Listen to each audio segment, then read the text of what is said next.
in on the South African Reserve Bank sounding the alarm when it comes to the country possibly being sanctioned.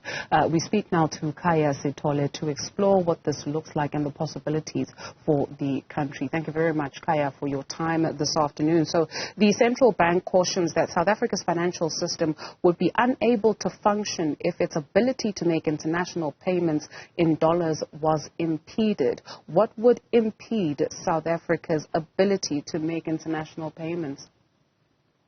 Good afternoon to the viewers. So the Reserve Bank produces every 6 months what it calls the Financial Stability Review Report. And what it seeks to do is to sort of do a forward-looking assessment of the possible risks to the stability of the country's financial ecosystem.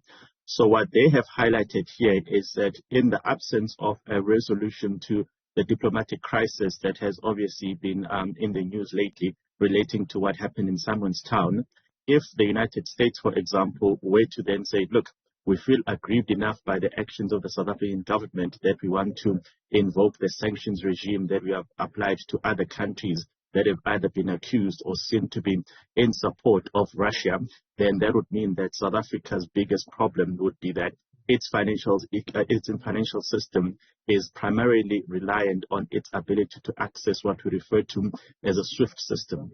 So the SWIFT system is essentially the Society for Worldwide International Financial Transfers, which is essentially a method in which every country can be able to transact with international counterparties. And of course, if South Africa is to then to be sanctioned, one of the tools that is used in order to put sanctioned countries into line is to exclude them from the SWIFT system altogether. And that will simply mean that South Africans and South African financial institutions would immediately get locked out of that international financial transaction system, and we actually do not have a current alternative to where we'd be able to transact. So this is the risk that they highlighted in their latest report. And then it says, at worst, secondary or indirect sanctions could be imposed on the Republic. What are secondary or indirect sanctions? So in the sanctions regime that the United States in particular promotes and the European Union tends to follow, a primary sanction would be the type of sanctions that we've seen being implemented directly against Russia as a country and also against individuals who are seen to be actively supporting the president of Russia, Vladimir Putin. So you would have seen, for example, last year when Chelsea had to be sold off, it was on the basis that its owner was seen as somebody who was close enough to Vladimir Putin. So when he was sanctioned, then he obviously couldn't own assets in the United Kingdom, for example. So those are direct and primary sanctions that are targeted at specific individuals and specific countries. What secondary sanctions tend to do is to then say, well, you may not be a country that is at war, but if what you are doing seems to be supporting that particular country, then we're imposing sanctions on you on the basis of what you are seen to be doing. So the reason we refer to them as secondary sanctions is that they may target individuals, for example, or they may target a country at large. And that would simply mean that the best way to reverse them is to then distance yourself from whatever perceptions that have been created that have led to those particular sanctions being put against you. So that's what essentially the idea of secondary sanctions is all about. Is it unusual that we see the central bank making this kind of information public, and it's not exclusive for South Africa? This, of course, stretches. It can reach anybody across the world, and it has actually. And so is it unusual that this notice is then done in this way? Should there have been a conversation between the government and the Reserve Bank? I ask because you've got some sectors of society that say, well, this is kind of alarmist. Where do we take our communication from? Is it not supposed to be streamlined? No, so what happened is that South Africa actually passed a law. So it was South African politicians that passed a law that then obliges the Reserve Bank to do a continuous assessment of the country's risk profile, particularly in relation to its financial ecosystem. And if you read the report is really explicit in that it's saying that we are doing this as part of our duties that we have towards Parliament, and our duties say that we must do an assessment on a periodic basis on what the country's current risk profile is and how that risk might materialize. So, of course, the Reserve Bank itself is not taking a position. It's simply saying that the sum of the work that we've done, that the law requires us to do, says that, well, if these particular issues do materialize, then these are the consequences. Now, those that then want to address that particular issue are the politicians themselves, who are supposed to then take this report and then say, well, If the Reserve Bank is saying that this is the risk profile of the country, what do we need to do in order to address that? So the responsibility of the Reserve Bank, unfortunately, imposes upon them this obligation to do this. And it's not necessary for politicians or for anyone else to like the facts, but the facts have to be stated as explicitly as they have.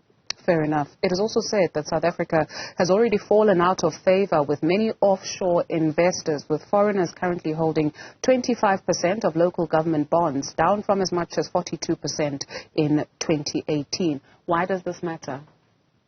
So obviously that is probably a sum of many various factors. So people may have decided to diversify their portfolios and decide to withdraw from the South African market. What we do know is that, unfortunately, South Africa does have a couple of ongoing issues. The junk status, for example, doesn't help. The grey listing has not helped. So if you look at what all of these issues have done is that they force particular investors to then say, well, perhaps South Africa is not the investment destination where you'd like to be exposed, where you'd like your exposure to be. So what influences foreign investors to put money or withdraw money from a particular country is a sum of multiple factors. But I think the reason it emerges from this particular conversation is that, look, clearly there are South African businesses, even the South African state, that requires those foreign inflows, that requires those foreign investments in order to support them. So, of course, if there's now clearly a march towards exiting the South African market, it would simply mean that we now need to find alternative sources of funding those enterprises or funding those bonds that were previously being acquired by foreigners. And the question is, who is going to invest in this country, and what does it mean when so many foreign investors are clearly signaling that perhaps this is no longer the investment destination of choice? And then it is said that South Africa is highly dependent on foreign investment inflows to fund its current account deficit, and those could dry up too. And so this conversation of de-dollarization, in particular for the Global South, is it pie-in-the-sky conversations or pie-in-the-sky dreams?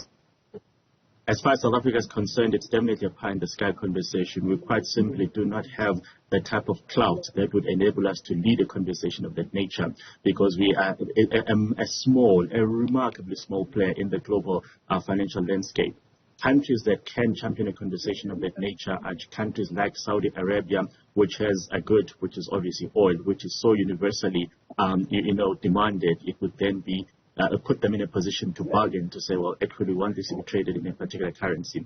South Africa has absolutely nothing to put on the table in relation to the question of de-dollarization. And if it is to happen, we'd simply then have to adopt whatever the new mood is. We are not going to start the conversation. We're not going to champion the conversation. We quite simply cannot even lead that conversation. Oh, my.